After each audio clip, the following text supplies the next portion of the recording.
That's it, all done. Thank you. Good morning, members. Good morning, officers. Welcome to the Staffing Matters and Review Subcommittee. We've 7 items on our agenda today. This is a remote meeting of the council. It is being streamed live onto the council's YouTube channel. It may be the last remote meeting, who knows, under the regulations, but it is being streamed live onto YouTube. We're not in control of the live comment section, so if you are using the live comment section, please do so considerately of others. We do not have agenda item 1 any apologies for absence. We're a full house of members here today. Agenda item 2 are declarations of interest. Does any member have a declaration of interest they wish to share? Councillor Smith. As one of the agenda items deals with a highway issue, I'm a member of Essex County Council. Thank you. Councillor Headley. It was the same declaration. Thank you. No other member is indicating, so there are no further declarations of interest.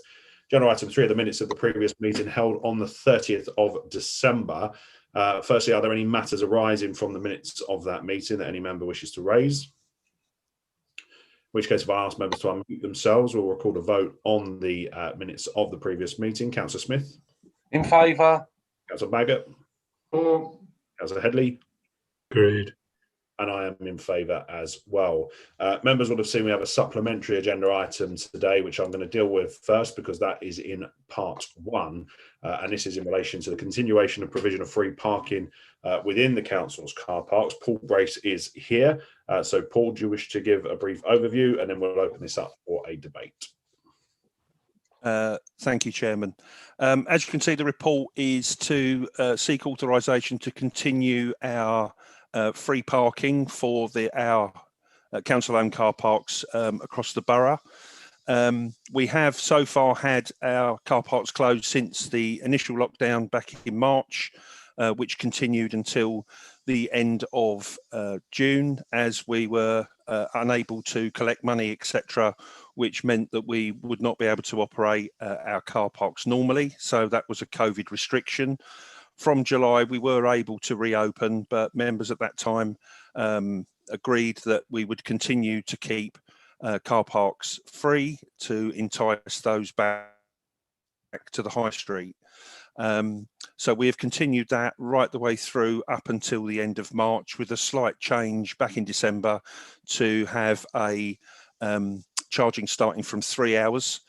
As we were seeing a return to car parks by some commuters going back into London or wherever. So this seeks to extend it until the end of May on the same basis of 3 hours free to help support the reopening of the high streets, which will be happening over the next few weeks. But again, we want to ensure that commuter parking does not fill car parks. So happy to take any questions. But as you can see, the recommendations to continue with our current arrangements for free parking up until the 31st of May. Thank you, Paul. Before opening it up to members, we've got the chair of the Neighbourhoods and Public Spaces Committee here. So, Councillor Harrison, do you wish to say anything at this stage? Yeah, thank you, Chairman. Thank you, Mr. Brace. I apologise because at the March committee of NNPS, we didn't have a COVID impact assessment update. If we had have done, I would have raised this then to extend it, because with the high streets reopening to non-essential on the 12th of April, to me, it would have been silly to now stop the 3 hours free parking. And when we were encouraging people with the government to use the high streets. So I think it's essential we do this. I don't think, honestly, as a council, we'll be able to carry on after May, and hopefully, as things look up, the high streets will improve, and this will help benefit them. Thank you, Chairman. Thank you, Councillor Harrison. We are, Owen isn't here, but Mr. Larkwin is. We are expecting some grants to continue into the new year as we fund the recovery, but the details of what was announced in the budget from the Chancellor are not completely known just yet. But we are where we are, and clearly that 12th of April deadline for the opening of the, or minimum, I should say, of the 12th of April, providing everything goes to plan, that we will see non-essential retail open and hopefully people coming back onto our high streets in a safe way and supporting the local economy. Members, I'm going to open this up for questions. Councillor Baggott. Yeah, thank you, Chairman. It's two things. I mean, firstly, I know that this is something that my colleagues in Wickford have been pushing for anyway, and I do thank the chairman of the neighbourhood committee for admitting he fumbled the ball a little bit on this. So thank you for that, and it's good to see that it's been brought forward now. The only question I've got, and I do apologise if I'm completely ignorant in this, what Tyler Park? That's a council-owned car park, isn't it? Does that charge? There's no charge on what Tyler currently. It's free all the time anyway. Yep. Right. Okay. No, thank you. I just wondered why that was not in the report. That was all. Yep. Thank you. At least we know now, so it doesn't appear in a leaflet. Any other member? Councillor Smith. Well, I understand we've got control of the car park where the youth zone's going. Is that correct? Before I start, It's BTCM land at the moment. when people read about this positive news about the free parking in Billericay and Wickford, I get a few constituents go, well, why have I got to pay for a parking space in Basel? I have to explain the history of the corporation and everything else. So if we're about to get hold of this car park for the youth zone, is it possible we can do something for Basildon? Because I'm still getting complaints from people who get stung at Westgate by the sharp practices being operated there. So if there's something there to mitigate, because it would be nice to give that stimulus to the businesses in Basildon. I mean, during this most recent lockdown, we've lost 3 more quality clothes shops in Basildon, you know, the Edinburgh Woolen Mill near Barclays. They're closing down. So whatever we can do to get footfall in our town centre is really important. Thank you, Mr. Chairman.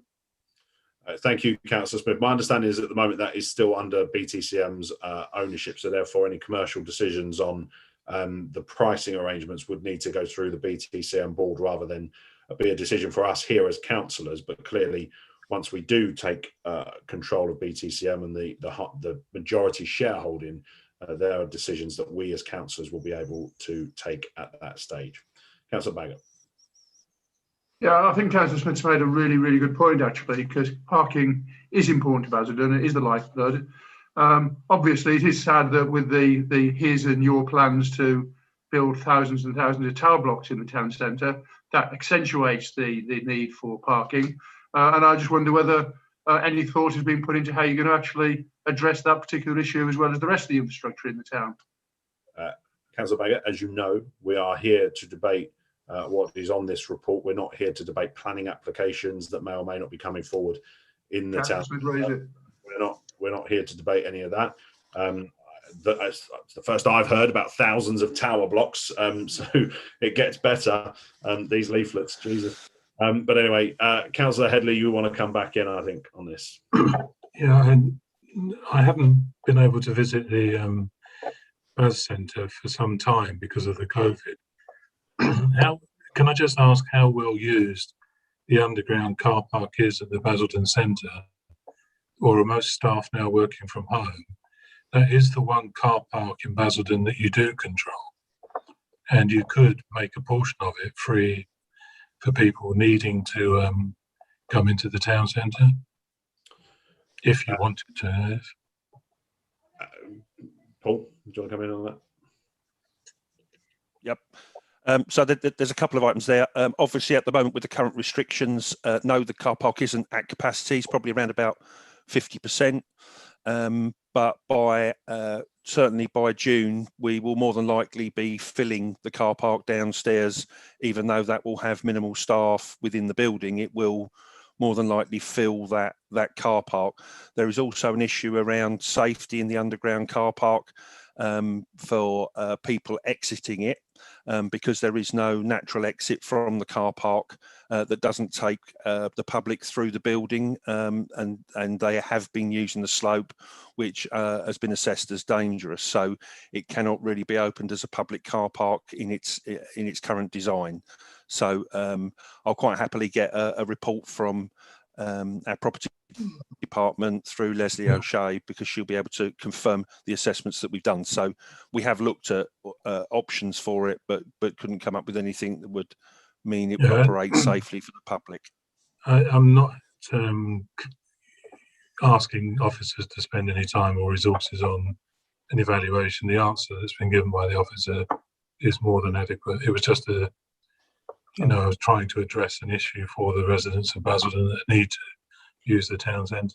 I think it's also worth noting that previously, when on a Sunday that had been open, access to the high street was through the building, but now given that you have to do the tracing and you have to know who's been in the building at what time, that makes it more difficult to be able to allow access through the stairwell and into the exit out onto the high street as well. Councillor Baggott. Thank you, Chairman. And again, I apologise if I'm misreading this. The report says that it'll be free for the first 3 hours. Yes. But I couldn't see any specificity as to what those 3 hours actually were. So the first question is, what are the hours?